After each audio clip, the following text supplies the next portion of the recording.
Assalamualaikum warahmatullahi wabarakatuh. Yang kami hormati Bapak Ibu Wakil Kepala Sekolah, yang kami hormati Bapak Ibu Bidas Guru, karyawan dan karyawati SMP Negeri 2 Sawangan.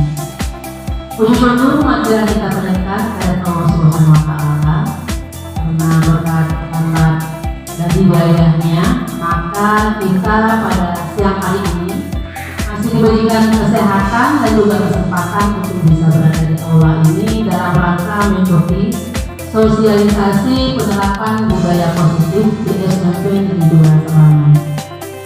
Selamat beri salam tak lupa kita sampaikan kepada junjungan alam Nabi besar Muhammad SAW dengan mengucapkan lafaz Allahumma sholli wa ala Muhammad. Semoga kita mendapatkan syafaatnya di yaumul akhir. Amin ya rabbal alamin. Bapak Ibu yang saya hormati, sebelumnya saya mengucapkan terima kasih karena sudah menyempatkan diri dan menyempatkan waktu untuk bisa hadir di ruang aula kita.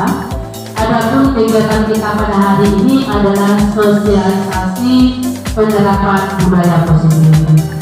Untuk agenda acara kita yang pertama pembukaan yang langsung, kemudian pembacaan doa, pemaparan materi, mengisi kuesioner dan juga yang terakhir adalah refleksi.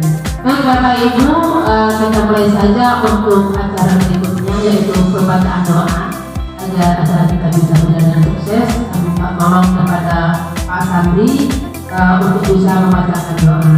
Waktu dan tempat kami persilakan.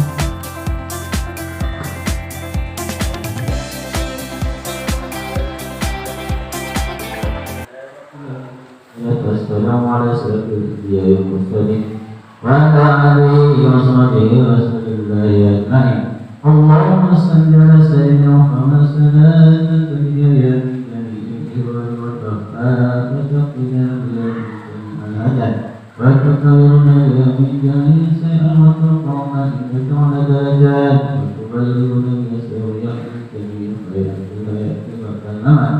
Allahumma inna nas'aluka al-barra wal jannah wa a'udzu bika min syarri an-nar. Allahumma inna nas'aluka salamatan fid din wa iffatan fil jasad wa ziyaratan fil ilmi wa barakatan fil rizqi wa tawbatan qabla al-maut wa rahmatan inda al-maut wa maghfiratan ba'da al-maut. Allahumma qawwin 'alaina bi sakaratil maut wa najatan min nar wa Allahumma ighfir lana dhunubana wa liwalidayna warhamhuma kama rabbayana shaghira wa li jami'il muslimin wal muslimat wal mu'minin wal mu'minat al ahya'i minhum wal amwat. Ya Allah, ya Tuhan kami, bahwa pada hari ini kami sosialisasi penerapan budaya positif di SMP Negeri Sawangan. Mudah-mudahan ada manfaatnya ya Allah. Rabbana atina fid dunya hasanah wa fil akhirati hasanah wa qina adzabannar. Wa sallallahu sayyidina Muhammadin nabiyyi wa alihi wa sahbihi ajma'in. Wa rabbika al-izzati amma yasifun wa mursalin. Walhamdulillahi rabbil alamin. Al-Fatihah.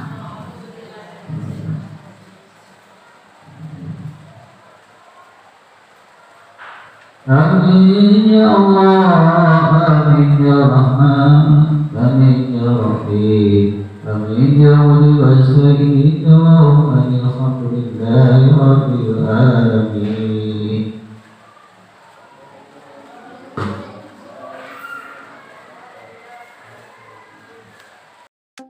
Assalamualaikum warahmatullahi wabarakatuh. Selamat pagi menjelang siang. Saya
Bapak Ibu, ada materi yang akan kami sosialisasikan pada hari ini. Sebenarnya memang sekali hubungannya dengan kita sendiri ya.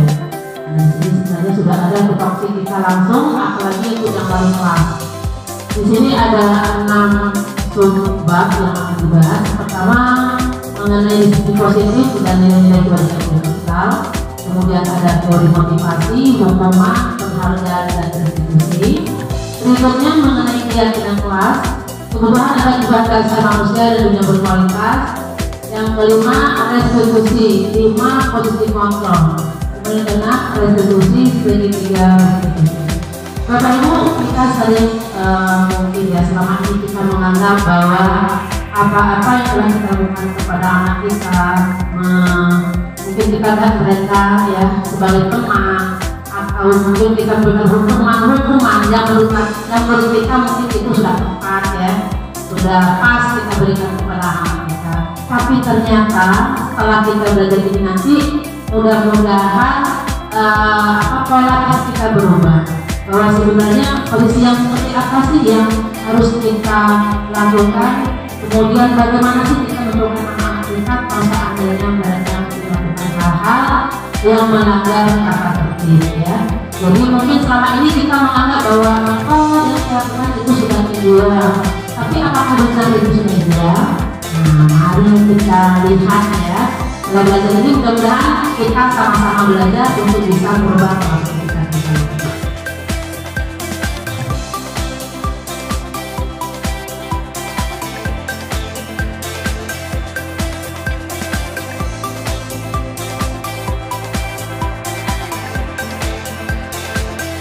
Bapak Ibu, kita mulai dengan keyakinan kelas ya. Sebelumnya saya sudah melihat juga di beberapa kelas yang sudah memiliki aturan ya, aturan di dalam kelas, ataupun mungkin kita berkunjung ke sekolah-sekolah lain ya, ataupun mungkin juga kita melihat di internet, itu sepertinya di setiap kelas itu sudah wajar ada tulisan peraturan kelas ya, ataupun peraturan sekolah mungkin ya yang ditempelkan di sini. Nah, apakah kata peraturan itu sebenarnya sudah tepat atau tidak kita lakukan untuk anak kita ya? Apakah kalau menggunakan keyakinan kelas seperti apa? Kalau menggunakan peraturan kelas seperti apa? Nah, sebelumnya saya punya 2 pertanyaan yang mungkin harus kita sama-sama dalami kira-kira pengertian atau maknanya seperti apa. Sampai kalau nanti Bapak Ibu ada yang baik-baiknya menyampaikan ide berhubungan dengan pertanyaan ini. Pertanyaan yang pertama, mengapa kita memiliki peraturan harus menggunakan helm bila mengendarai kendaraan roda 2? Ini pertanyaan pertama. Sebelum kita masuk ke peraturan kelas atau ke kelas ya. Yang kedua, mengapa kita memiliki peraturan 3M menggunakan masker, cuci tangan dan menjaga jarak 1,5 meter?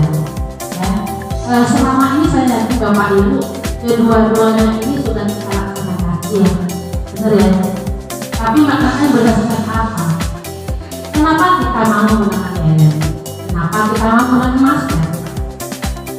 Coba saya minta mungkin satu wakil Bapak Ibu ada yang memberikan pendapatnya.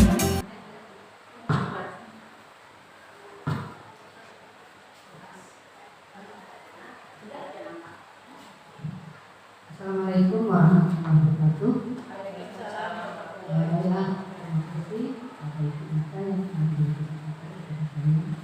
Untuk menjawab pertanyaan mengapa kita memiliki peraturan harus menggunakan helm. Dan menurut saya pribadi, mengapa saya memakai helm ketika naik motor? Karena saya merasa itu adalah untuk menyelamatkan diri saya. Jika siapa yang tahu kita selamat atau tidak di jalan. Kalau kita tidak memakai helm, kalau kita tidak selamat di jalan, otomatis kita langsung. Tapi dengan memakai helm, insya Allah kita sekurang-kurangnya pernah menghindari kepala kita. Itu jauh. Terima kasih. Assalamualaikum.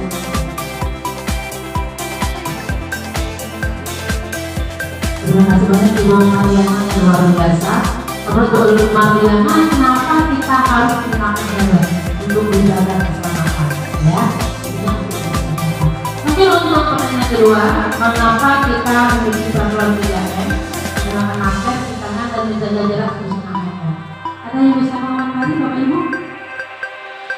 Untuk pertanyaan yang kedua, Pak Amin oke? Coba Pak Amin.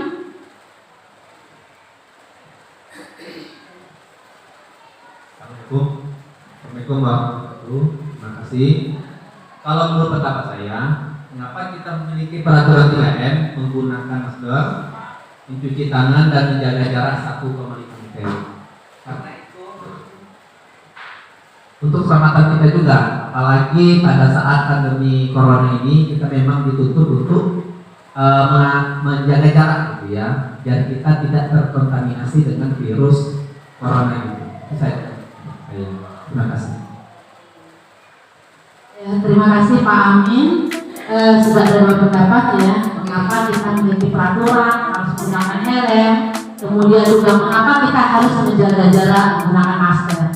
Betul sekali Bapak Ibu, bahwa kalau kita menggunakan helm, maka tentu keselamatan kita terjaga. Kita yakin bahwa helm itu bisa menjaga keselamatan kita, makanya kita gunakan. Kalau kita tidak yakin pasti tidak kita gunakan ya. Mudah-mudahan Bapak Ibu selama ini menggunakan helm karena keyakinan tadi bahwa helm bisa menjaga kita. Kalau seandainya terjadi kecelakaan, itu bisa mengurangi benturan kepala. Begitu juga dengan yang nomor 2, mengapa kita memiliki peraturan 3M, menggunakan masker, menjaga jarak, ya, kemudian juga mencuci tangan. Bapak Ibu, apakah ada pemaksaan dan pemerintah harus menggunakan masker, harus mencuci tangan? Terasa tidak ya. Saya yakin bahwa kesadaran kita sendiri, keyakinan kita sendiri, artinya itu berasal dari keyakinan hati kita bahwa ternyata dengan mencuci tangan, ternyata dengan menjaga jarak, ternyata dengan menggunakan masker itu bisa menghindarkan kita dari paparan virus COVID-19. Berarti di sini ada keyakinan yang membuat kita melakukan itu tanpa ada paksaan dari orang lain. Berarti kita yakin, ya, jadi keyakinan akan keselamatan maupun akan kesehatan itulah yang disebut dengan nilai-nilai kebajikan universal, ya. Jadi ada nilai kebajikannya di situ yang harus kita yakini. Karena kita yakin kalau helm itu bisa menyelamatkan kita, karena kita yakin kalau masker, kemudian cuci tangan dan menjaga jarak bisa menjaga keselamatan kita, maka kita mau menggunakannya dengan sukarela, tanpa ada paksaan. Kenapa? Karena keyakinan tadi. Ya, jadi nilai kebajikan universal itu nilai yang disepakati secara tersirat atau tersurat, ya, itu bisa dilakukan secara umum tanpa lepas dari latar belakang suku, negara, bahasa maupun agama. Nah, Bapak Ibu, dari contoh di atas, ya, kita bisa kembalikan ke peraturan-peraturan yang ada di sekolah, yang ada di dalam kelas. Selama ini kita melihat anak-anak kita sering tidak mengikuti peraturan, ya, melanggar aturan. Kenapa mereka melanggar aturan? Kenapa mereka tidak mengikuti peraturan? Karena sebenarnya mereka belum meyakini aturan tersebut. Ya, jadi masih ada motivasi ekstrinsik dari luar yang membuat mereka melakukan aturan tersebut, bukan motivasi dari dalam, bukan motivasi intrinsiknya. Misalnya apa? Karena mereka takut dihukum, ya, atau karena mereka ingin dapat ujian, ya kan? Karena itu mereka melakukan aturan itu.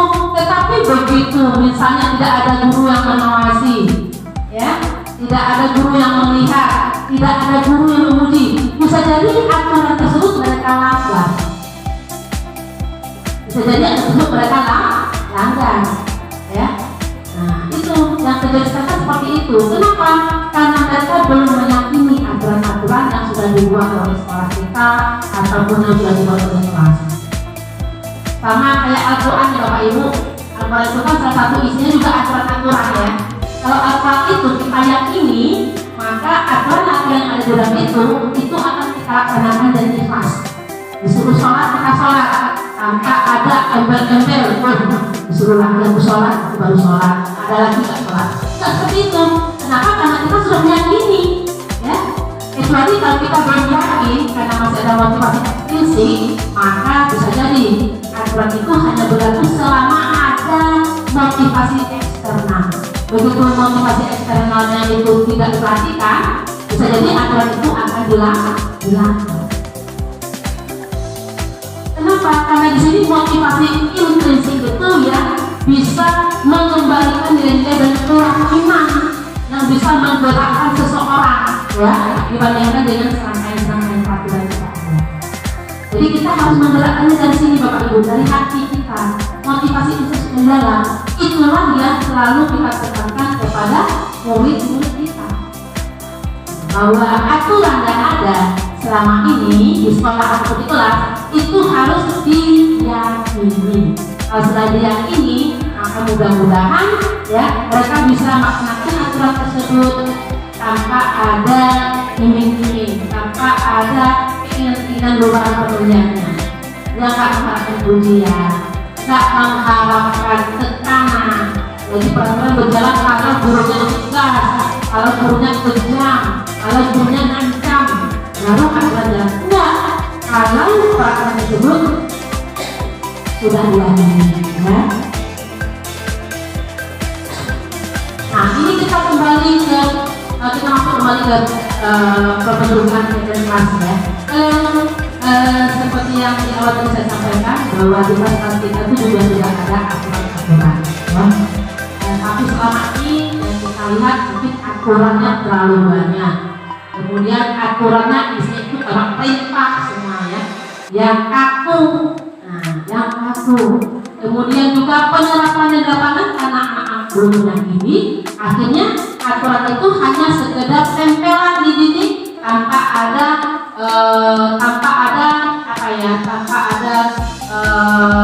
kewajiban dari anak untuk melaksanakan aturan tersebut. Kenapa? Karena selama ini mereka masih melakukan aturan itu mengikuti aturan karena ada motivasi prinsip. Iya nggak? Benar nggak? Ya. Kalau nggak diingatkan jangan dibuat nggak gitu. Tapi begitu gurunya keluar mulai itu ya asal. Kenapa? Karena belum diyakini tadi. Petugas piket tanggung jawabnya berdasarkan kelas.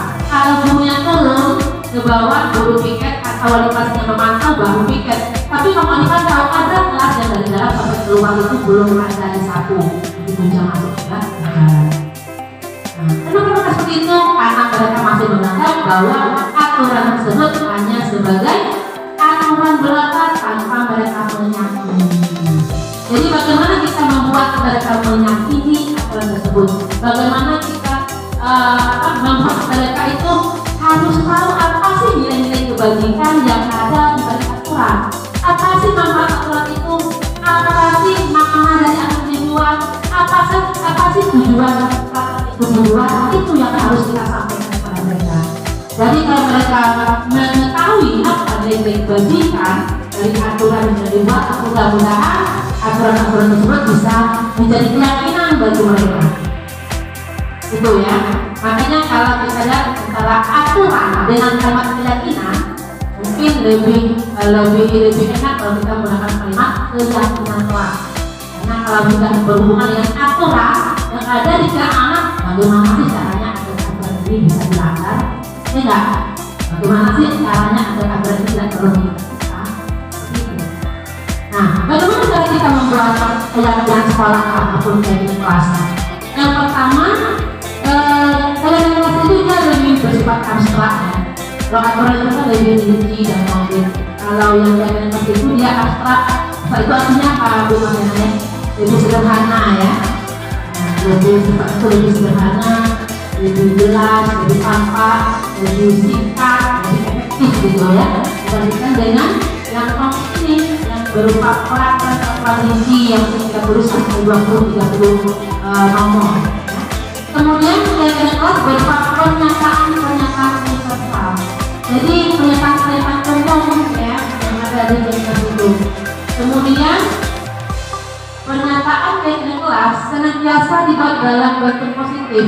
Lalu Bapak Ibu, selama ini aturan yang ada di sekolah kita atau di kelas itu sering sekali kita menggunakan kalimat-kalimat yang berbau kayak mengancam atau kalimat perintah atau kalimat yang berbau negatif. Misalnya dilarang terlambat, ya kan? Dilarang terlambat, dilarang lari-larian di kelas misalnya. Kalimat dilarang, tapi anak-anak itu mereka jadi aku mau kerjain, jangan kasih sejarah seperti itu. Jadi sekarang mari kita rubah kalimat yang negatif itu, yang dilarang itu menjadi dalam bentuk yang positif. Misalnya dilarang terlambat, kita ganti ke yang lebih halus apa misalnya, datanglah lebih awal atau datanglah 15 menit sebelum pelajaran dimulai. Jadi tadi kalimat positif diganti kalimat Bapak Ibu, yang kata-kata dilarang kita ganti ke kalimat positif. Misalnya dilarang berlari-larian di kelas, nah kita ganti ke kalimat positif seperti apa? Berjalanlah ya di kelas misalnya. Jadi kata-kata dilarang itu Bapak Ibu itu yang kita ganti sekarang ya, kita ganti dengan kata-kata yang mungkin lebih positif dan lebih mengajak anak untuk ikut melakukan. Kemudian jangan lupa di dalam itu harus kita katakan apa sih nilai kebajikan yang mereka harus miliki ya dari aturan tersebut. Kemudian jajaran kelas hendaknya jangan terlalu banyak sehingga sudah diingat dan dipahami oleh semua warga kelas. Iya Bapak Ibu, aturan kelas biasanya kan aturan sekolah juga seperti itu ya, berlengkap-lengkap ya. Kalau ditempel juga sampai belasan. Kalau kurang mengingat, tak ingat anak-anak. Termasuk wali kelas yang membuatnya, yang bersama anak membuatnya itu. Tak ingat mereka. Ya, kenapa terlalu banyak? Jadi mereka simpel ya, dengan kata-kata keyakinan dan juga kebajikan universal dan maksimal ya harus kita 7 atau 8 aturan. Ya, jadi terlalu banyak agar mereka bisa mengingat aturan tersebut. Kemudian berikutnya keyakinan kelas sebaiknya sesuatu yang dapat diterapkan di lingkungan tersebut benar. Kalau nggak bisa diterapkan di lingkungan kita, kenapa kita buat ya kan? Jadi sesuatu yang harus bisa diterapkan di dalam lingkungan kelas kita atau lingkungan sekolah kita. Kemudian semua warga kelas hendaknya ikut berkontribusi dalam perbuatan keyakinan kelas bahwa surat pendapat. Lalu Bapak Ibu, nah ini kira-kira yang nomor 6 ini sudah dilakukan belum di sekolah kita ya? Artinya kita mengajak anak-anak ya untuk ikut membuat aturan yang ada di kelas mereka. Jadi kita meminta pendapatnya. Kalau saya terapkan, saya memberikan mereka satu orang satu post-it. Tuliskan kira-kira apa yang harus yang sebaiknya ada dalam kelas ini agar kelas kita aman dan nyaman. Atau boleh juga mungkin Bapak Ibu sediakan karton, jadi mereka menuliskan sendiri ke depan, ya. Atau di papan tulis minimal. Setelah itu nanti baru kita identifikasi lagi satu persatu, mana kira-kira kalimat yang nilai kebajikannya sama, mirip, ya, berada dalam satu warna payung yang sama, itu bisa kita gabungkan. Sehingga kalau sudah ada penggabungan seperti itu, maka peraturan yang mungkinnya ada 30 anak tadi ya yang mendoakan ini mungkin bisa diteruskan sehingga ada tinggal 10, 8, 7 aturan saja. Nah, jadi anak-anak perlu dilibatkan di sini Bapak Ibu ya, termasuk aturan sekolah. Aturan sekolah juga kita harus melibatkan warga sekolah untuk membuat aturan tersebut ya. Mereka harus memilihan, ya, mereka harus memberikan ruang untuk menuangkan ide-idenya. Kemudian bersedia meninjau kembali keyakinan kelas dari waktu ke waktu. Terus Bapak Ibu ya, bahwa itu harus kita tinjau kembali apa sih yang harus kita modifikasi mungkin ya, yang harus kita tambahkan atau yang harus kita kurangi.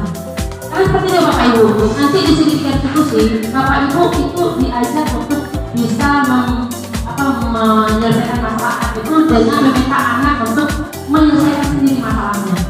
Dan tadinya intinya nanti tadinya itu cuma nanti keyakinan kelas. Jadi anak tulisannya keyakinan kelas kita berhubungan dengan masalahnya apa? Nah, ini Bu.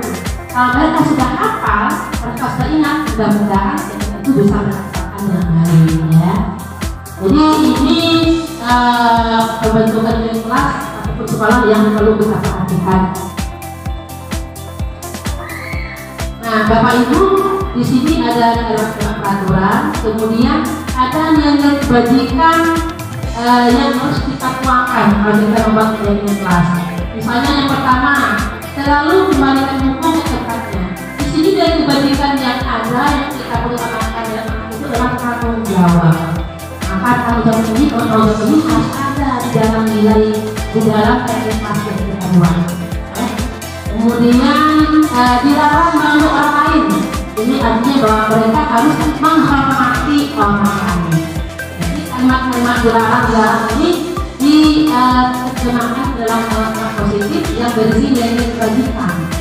Nah, seperti ini, hadir sekolah 15 menit sebelum pembelajaran dimulai. Di sini nilai kebajikan yang pertama adalah menghormati orang lain, kemudian ada berkomitmen. Kalau seandainya di sini ada nilai kebajikan yang sama, maka itu bisa kita gabungkan. Sehingga misalnya ini ada berapa item? 1, 2, 3, 4, 5, 6, 7, 8. Ada dapat item ini mungkin bisa lebih kita ringkaskan, kita ciutkan. Mungkin hanya nanti ada 35. Kenapa? Karena ada nilai kebajikan yang berada di bawah satu payung itu yang bisa kita ciutkan. Jadi seperti ini Bapak Ibu ya, untuk membuat peraturan. Nah, Bapak Ibu, di depan ada dua contoh ya, kesepakatan kelas yang sudah dibuat. Lalu Bapak Ibu, di depan sudah ada contoh kesepakatan kelas yang sudah kita buat. Kira-kira di antara dua contoh ini mana yang merupakan keyakinan kelas? Yang ini yang warna hijau atau yang sebelah kanan yang kesepakatan kelas? Ingat keyakinan kelas tadi dia harus ada nilai kebajikannya yang kita perlu tanamkan di situ ya. Nah, ada nilai-nilai apa sih yang harus dibangun ya, nilai kebajikan apa sih yang harus dimiliki oleh murid kita. Antara dua kesepakatan ini yang mana kira-kira yang masih berupa aturan dan yang sudah menjadi keyakinan. Kalau yang ini bagaimana Bapak Ibu?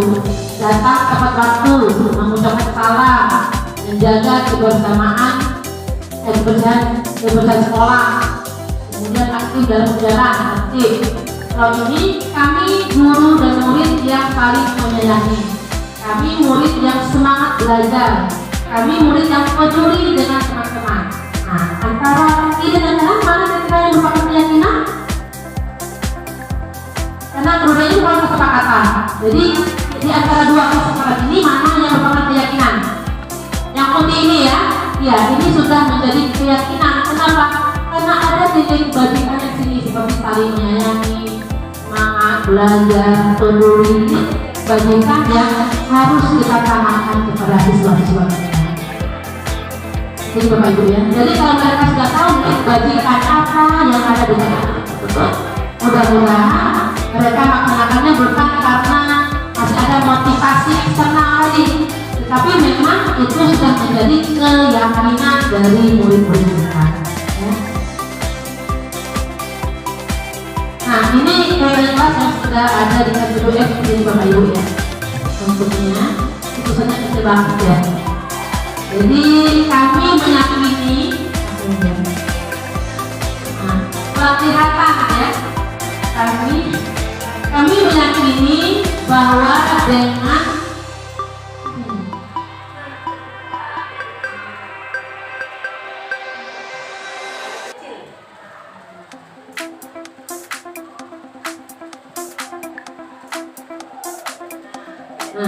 kami meyakini bahwa sangat penting untuk pertama selalu bersikap positif, yang kedua senantiasa menjadi diri terbaik, kemudian percaya diri, menghormati orang lain,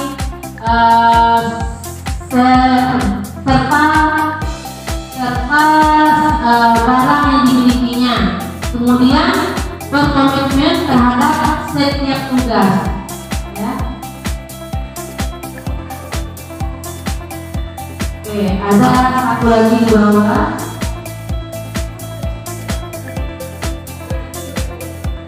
senantiasa membantu. Jadi di sini sudah ada nilai kebajikan yang kita kenal. Jadi ini itu contoh dari keyakinan kelas yang bisa kita lihat.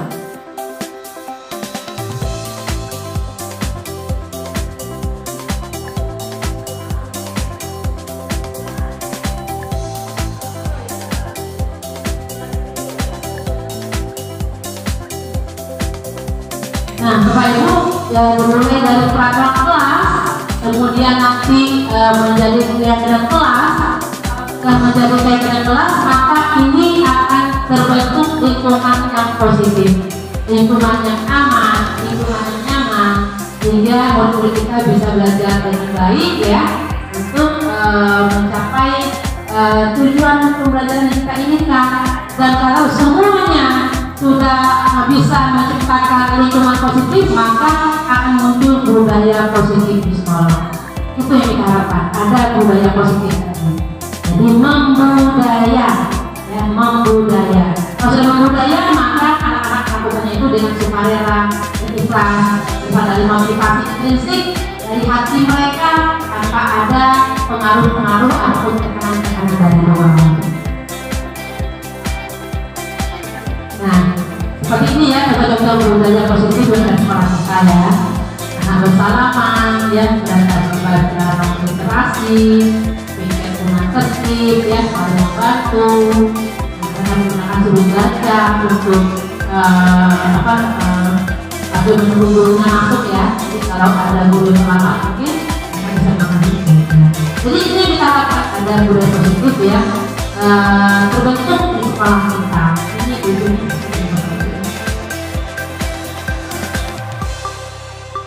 Oke, sebelum kita masuk ke materi berikutnya mengenai kehidupan dasar manusia dan dunia berkualitas, ada pertanyaan Bapak Ibu mengenai yang Mas Adi?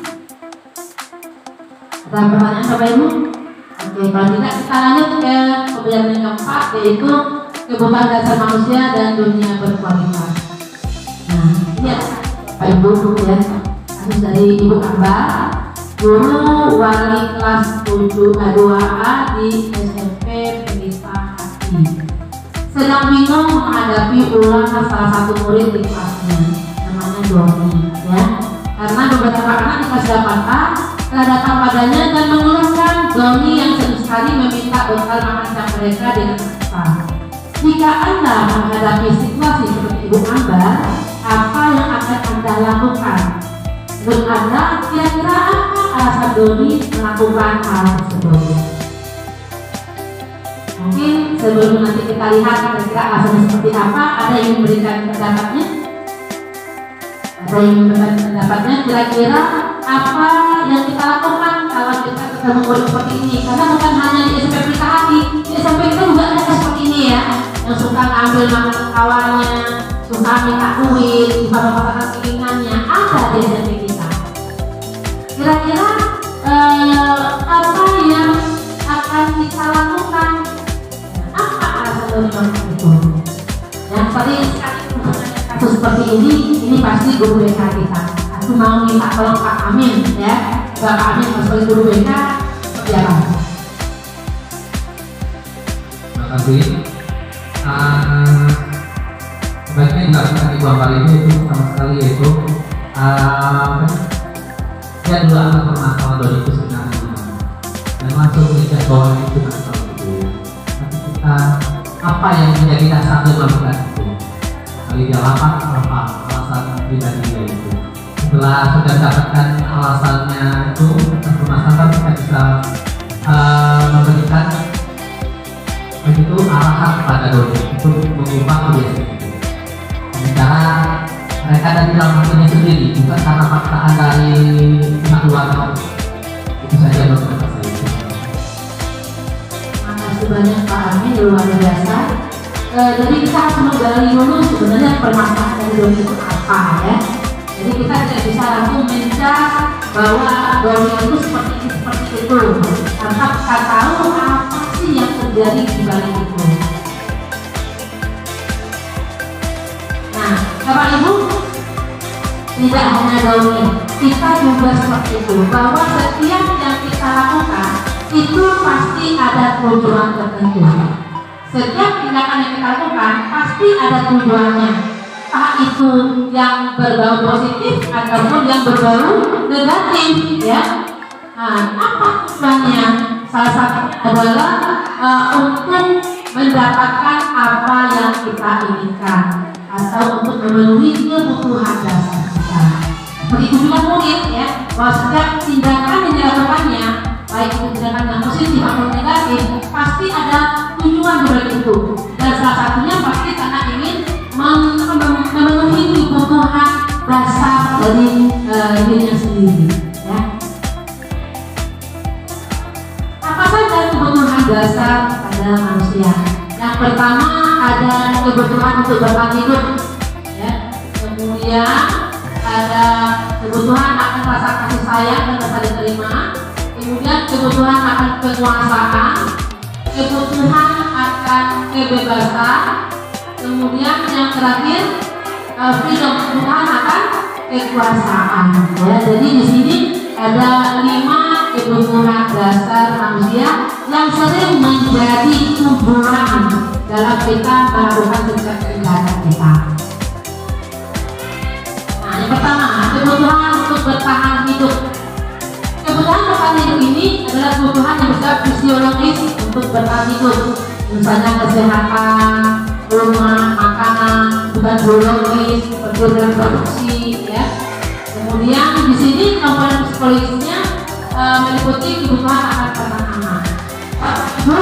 Kalau kita kembali ke kasus Doni tadi, Doni mengambil bekal teman-temannya. Kira-kira apakah dia berusaha memenuhi kebutuhan untuk bertahan hidup? Iya, kalau jawaban Doni karena saya mengambil bekal karena saya lapar, Bu. Ya, orang tua saya tidak membuatkan makanan untuk saya dan saya lapar, sehingga saya mengambil makanan teman saya. Bisa jadi itu usaha Doni untuk mencukupi ataupun memenuhi kebutuhan untuk bertahan hidup. Ya, jadi seperti itu. Yang kedua, kebutuhan akan kasih sayang dan rasa diterima.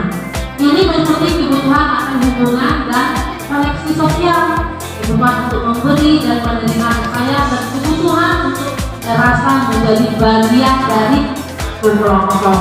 Ya. Biasanya anak yang memiliki kebutuhan kasih sayang itu mereka ingin disukai, ingin diterima oleh lingkungan mereka. Ya. Jadi kalau kita kembali ke kasus Doni, kira-kira bagaimana Bapak Ibu?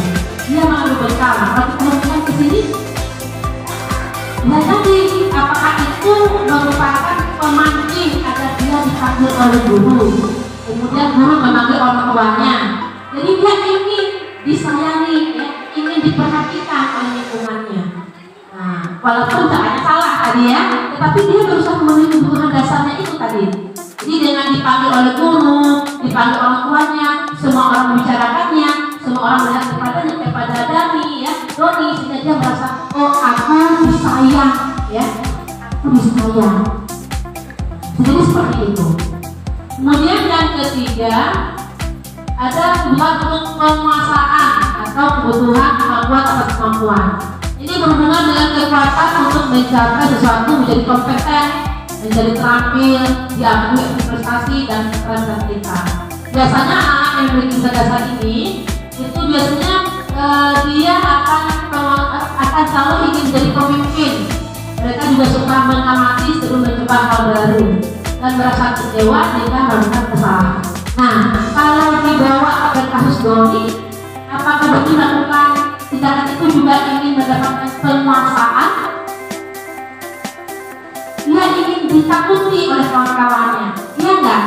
Dia ingin kawan-kawannya itu merasa takut. Dengan dia mengambil paksa, maka kawan-kawannya merasa takut. Dan dia bahagia kalau lihat kawan-kawan itu takut, ya. Kemudian juga memberikan cepat bekal yang mereka miliki dari Doni. Jadi ada penguasaan di sini yang ingin dipenuhi oleh Doni. Ya. Berikutnya ada kemampuan untuk kebebasan. Nah, ini adalah kebutuhan akan kemandirian, otonomi, memiliki pilihan dan mampu mengendalikan arah hidup seseorang. Biasanya anak-anak dengan kebutuhan kebebasan tinggi mereka selalu memberikan pilihan. Mereka suka coba-coba, senang melakukan hal-hal yang lain, ya, untuk kebebasan. Apakah Doni melakukan hal itu juga ingin menjadi kebebasan? Bisa jadi, ya, bisa jadi. Doni melakukan, ya, mengambil paksa makan teman-temannya karena dia juga ingin mendapatkan juga akan kebebasan lagi, ya, kebebasan, bebas, ya, jadi bisa sesuka-suka hatinya gitu, ya, mengambil barang milik orang lain. Walaupun kita tahu kalau kita itu salah, ya, tapi itulah cara mereka, cara Doni untuk memenuhi kebutuhan dasarnya tadi, ya. Assalamualaikum warahmatullahi wabarakatuh. Terima kasih atas kesempatan yang diberikan kepada saya untuk mensosialisasikan pergerakan budaya positif di SMP Negeri 2 Semarang. Baiklah Bapak Ibu, sebagaimana yang telah dijelaskan oleh tadi Ibu Novel, itu banyak menjelaskan tentang keyakinan kelas, bagaimana bertindak dengan siswa. Sekarang kita masuk kepada 5 posisi kontrol. Apa itu 5 posisi kontrol? Kita tahu, ya, bagaimana kita menghukum siswa selama ini. Ada kita berfungsi sebagai penghubung, pembuat orang merasa bersalah, sebagai teman, sebagai pemantau, dan sebagai manajer. Hal yang kita lakukan itu berefek kepada masa depan siswa. Nah, itu identitas backgroundnya dari luar kita sebagai penghubung, pembuat orang bersalah. Kemudian identitas keberhasilan itu kita sebagai teman, sebagai pemantau. Kemudian identitas keberhasilan yang dari diri sendiri itu kita sebagai manajer dulunya. Kita lihat ya Bapak Ibu, kalau kita berdua sebagai penghukum, guru berbuat menghardik, memaki-maki, menyakiti, menyindir siswa. Apa perkataan guru yang disampaikan kepada siswa? Kalau kamu tidak melakukannya,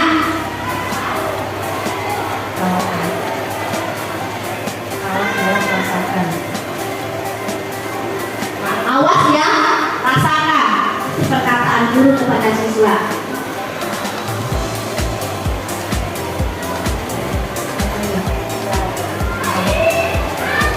Nah, bagaimana hasilnya? Siswa akan memberontak, menyalahkan orang lain, dan dia akan berbohong. Tadi malam tadi dia akan berbohong dan mengakui kesalahannya. Bagaimana kaitannya dengan dunia yang berkualitas? Siswa meletakkan guru di luar dunia berkualitas. Dia tidak akan menganggap guru sebagai orang yang berarti dalam hidupnya.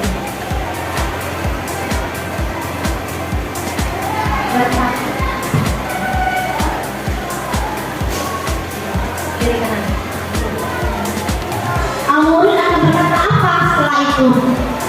Yaitu, biarkan saja, nanti juga marah-marah lagi. Ada itu yang terjadi Bapak Ibu. Jadi kalau kita sebagai penghukum, siswa akan melakukan hal yang sama berkali-kali. Kemudian jika guru merasa bersalah, membuat siswa merasa bersalah dengan apa yang dilakukannya, itu guru berceramah, mengatakan seharusnya ibu kecewa. Guru berkata apa kepada murid? Kamu seharusnya,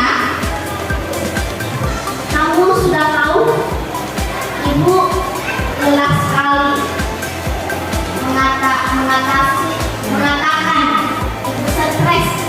Jadi kalau kita sebagai pembuat merasa bersalah, kita mengatakan hal itu kepada siswa. Bagaimana hasilnya? Menyembunyikan,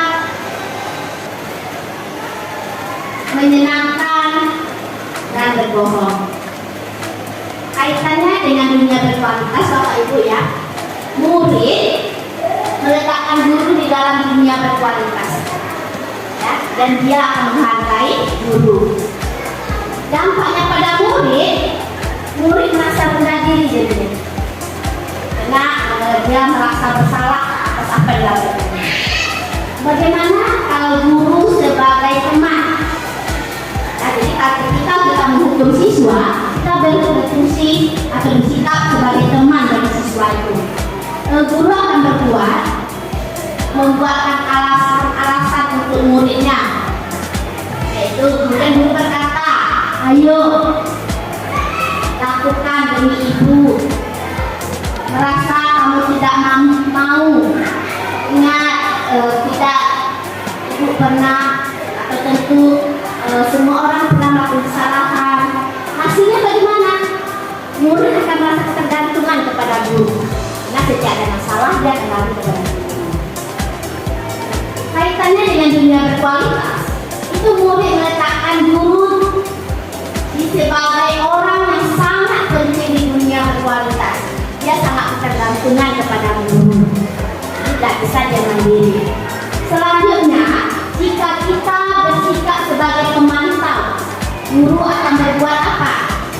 Menghukumkan dan mengukur. Guru berkata apa? Apa peraturannya? Kemudian bagaimana hasilnya? Menyesuaikan diri bila diawasi.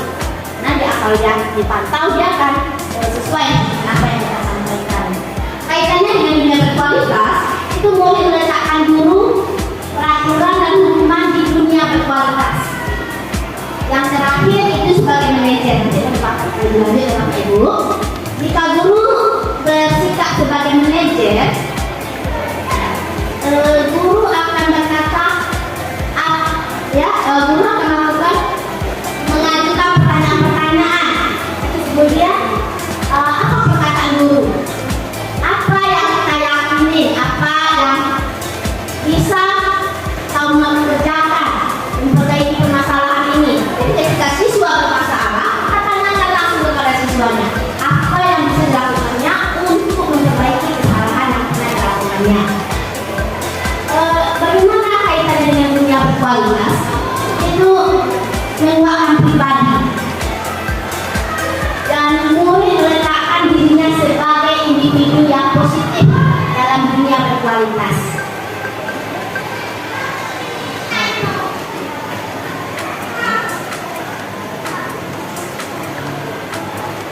Kemudian bagaimana cara murid akan berkata, bagaimana caranya saya bisa memperbaiki keadaan? Kemudian dampaknya pada murid itu mengevaluasi diri, bagaimana cara memperbaiki diri sendiri. Jadi kalau sikap kita bersikap sebagai manajer, anak-anak akan bisa mengontrol diri sendiri. Dia yang berbuat, dia pula yang memperbaiki kesalahannya. Kita tanyakan saja bagaimana caranya. Next. Pertanyaannya, saya kecewa sekali dengan kamu. Itu adalah kita bersikap sebagai pembuat orang merasa bersalah. Jadi kalau kita mengatakan saya kecewa sekali dengan kamu, atau guru ya, kita sebagai guru, kamu tidak pernah benar melakukannya, kita berfungsi sebagai penghukum. Ayo lakukan demi ibu. Mahasiswa, apakah kamu mau mendapatkan stiker bintang hari ini? Apakah kamu ingin nilai yang bagus hari ini? Itu kita sebagai pemantau. Kalau mungkin nilainya tidak bagus, kita bilang. Kalau kami dalam bahasa Inggris itu dapat nilai excellent. Kalau sempurna, juga kasih nilai excellent. Mereka akan berlomba-lomba untuk mengerjakan secepat mungkin. Bagaimana kamu bisa menyelesaikan masalah ini? Itu kita sebagai manajer. Ketika siswa bermasalah, kemudian ditanyakan, coba bagaimana kamu menyelesaikan masalah ini? Kita beri kesempatan dulu siswa memikirkan bagaimana dia menyelesaikan masalahnya. Kamu selalu yang paling terakhir. Itu kita bersikap sebagai pembimbing. Oke? Jadi kita bergerak di antara peraturan, pemantau, dan kontribusi. Dengan nilai-nilainya itu memperbaiki ya.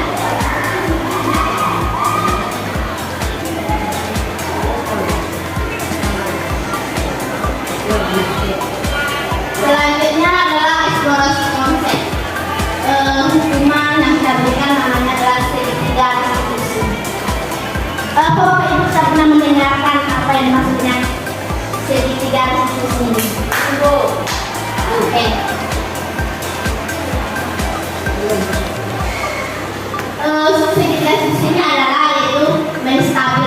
identitas. Jadi ketika ada masalah kita stabilkan dulu.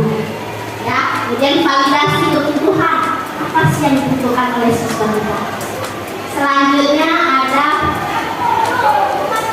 menanyakan keyakinan, sebagaimana yang telah dibahas tadi oleh rekan saya di November.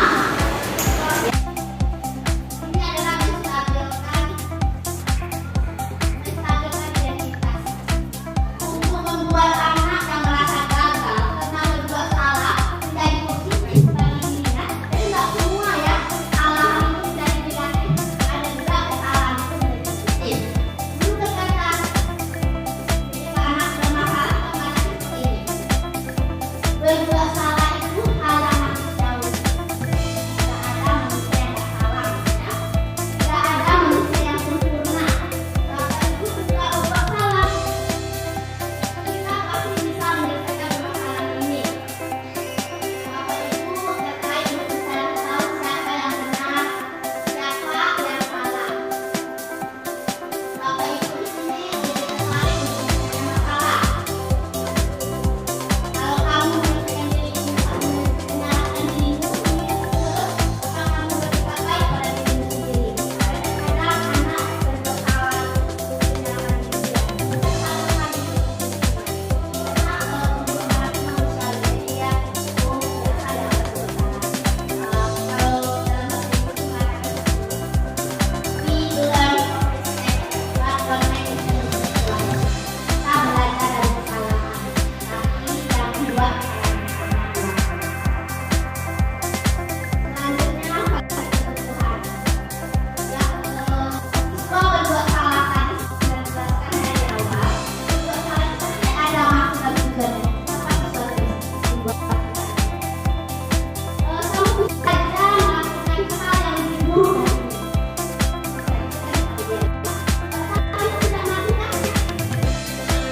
Karena dia membuat temannya supaya dia menjadi tidak kamu pasti punya alasan mengapa kamu melakukan itu. Apa yang penting bagi kamu? Kalau boleh, aku berusaha menjalankan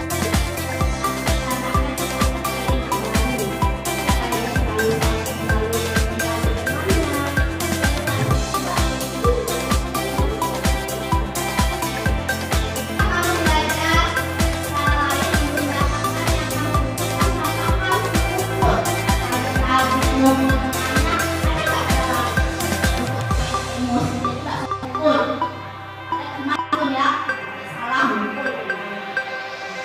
Ya, apa kamu bisa melakukan dengan lebih baik besok lagi? Nah, jadi di sini setelah dia melakukan kesalahan, kita bilang bisa nggak lebih baik lagi?